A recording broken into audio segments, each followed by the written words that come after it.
शनिदेव को ग्रहों का राजा कहा जाता है। भगवान भोलेनाथ ने इन्हें न्याय के देवता की उपाधि दी है।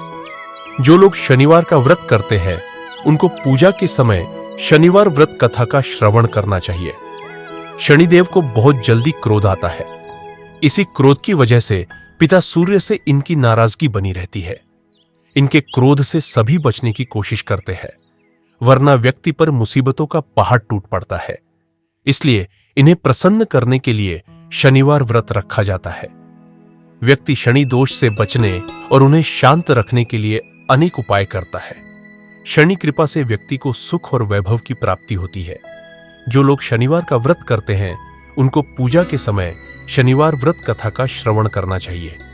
शनिदेव व्रत कथा।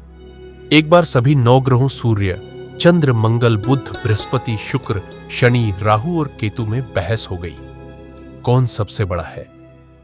आपस में लड़ने के बाद सभी देवराज इंद्र के पास पहुंच गए। इंद्र असमंजस की स्थिति में निर्णय नहीं दे पाए, परंतु उन्होंने सभी ग्रहों को सुझाव दिया कि पृथ्वी पर राजा विक्रमादित्य ही इसका फैसला कर सकते हैं, क्योंकि वो बहुत ही न्यायप्रिय राजा है। सभी पृथ्वी पर राजा विक्रमादित्य के पास गए और अपने आने का कारण बताया। राजा उनकी समस्या को सुनकर बहुत परेशान हो गए।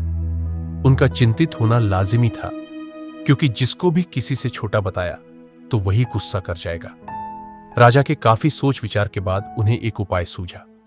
उन्होंने सुवर्ण, रजत, कांस्य, पीतल, सीसा, रांगा, जस्ता, अभ्रक और लौह से 9 सिंहासन का निर्माण करवाया। उन्हें उपर्युक्त क्रम में रख दिया गया। सबसे निवेदन किया गया कि क्रमानुसार सिंहासन पर आसन ग्रहण करें। शर्त रखा गया कि जो सबसे अंतिम में सिंहासन पर आसन ग्रहण करेगा वही सबसे छोटा माना जाएगा, जिसकी वजह से शनिदेव सबसे बाद में आसन प्राप्त कर सके और सबसे छोटे कहलाए। क्रोध के आवेश में आकर शनिदेव ने सोचा कि राजा ने यह सब जानबूझकर किया है। कुपित होकर राजा से कहा कि राजा, तू मुझे नहीं जानता। सूर्य एक राशि में 1 महीना, चंद्रमा 2.25 महीने 2 दिन, मंगल 1.5 महीना, बृहस्पति 13 महीने, बुध और शुक्र 1-1 महीने विचरण करते हैं, लेकिन मैं 2.5 से 7.5 साल तक रहता हूं। मैंने बड़े बड़े का विनाश किया है। श्री राम की 7.5 आने पर उन्हें जंगल जंगल भटकना पड़ा और रावण की आने पर लंका को बंदरों की सेना से परास्त होना पड़ा। क्रोधित शनिदेव ने राजा से कहा कि अब आपको सावधान रहने की जरूरत है। इतना कहकर शनिदेव कुपित अवस्था में वहां से चले गए। समय गुजरता गया और कालचक्र का पहिया घूमते हुए राजा की 7.5 आ ही गई। तब शनिदेव घोड़ों का सौदागर बनकर राजा के राज्य में गए। उनके साथ अच्छे नस्ल के बहुत सारे घोड़े थे। जब राजा को सौदागर के घोड़ों का पता चला तो अश्वपाल को अच्छे घोड़े खरीदने के लिए भेजा। अश्वपाल ने कई अच्छे घोड़े खरीदे। इसके अलावा सौदागर ने उपहार स्वरूप एक सर्वोत्तम नस्ल के घोड़े को राजा की सवारी हेतु दिया।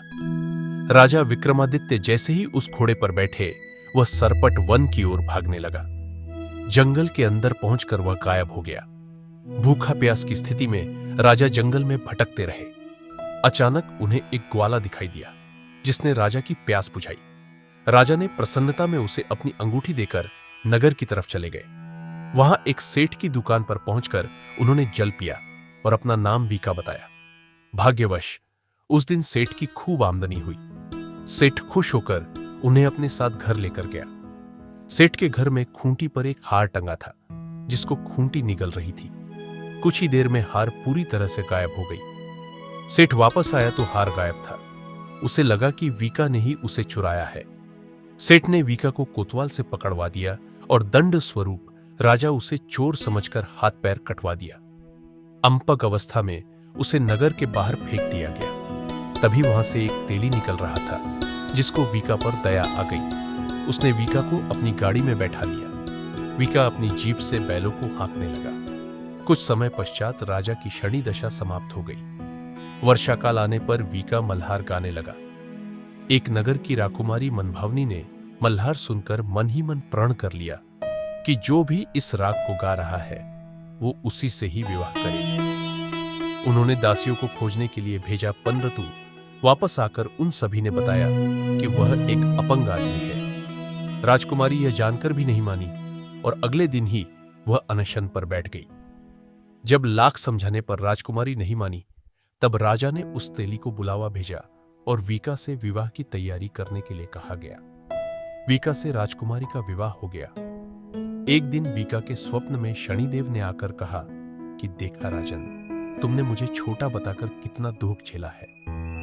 राजा ने क्षमा मांगते हुए हाथ जोड़कर कहा कि हे शनिदेव, जैसा दुख मुझे दिया है किसी और को ऐसा दुख मत देना।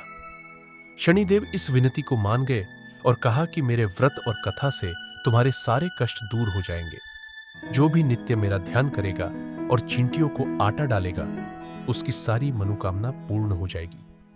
शनिदेव ने राजा को हाथ पैर भी वापस दिए। दूसरे दिन जब सुबह राजकुमारी की आंख खुली तो वह आश्चर्यचकित हो गई। वीका ने मनभावनी को बताया कि वह उज्जैन का राजा विक्रमादित्य है। मनभावनी खुशी से फूले नहीं समा रही थी। राजा और नगरवासी सभी अत्यंत प्रसन्न हुए। सेठ ने जब यह सुना तो वह पैरों पर गिरकर क्षमा मांगने लगा।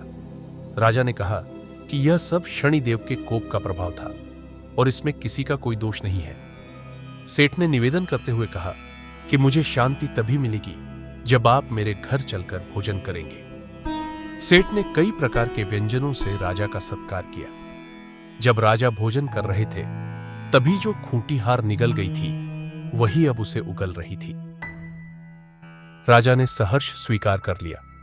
राजा अपनी दोनों रानियों मनभावनी और श्री कंवरी को लेकर उज्जैन नगरी लौट आए। सारे नगर में दीपमाला और खुशी मनाई। राजा ने घोषणा करते हुए कहा कि मैंने शनिदेव को सबसे छोटा बताया था, लेकिन असल में वही सर्वोपरि है। तब से सारे राज्य में शनिदेव की पूजा और कथा नियमित होने लगी। सारी प्रजा के बीच खुशी और आनंद का वातावरण बन गया। शनिदेव के व्रत की कथा को जो भी सुनता या पढ़ता है, उसके सारे दुख दूर हो जाते हैं।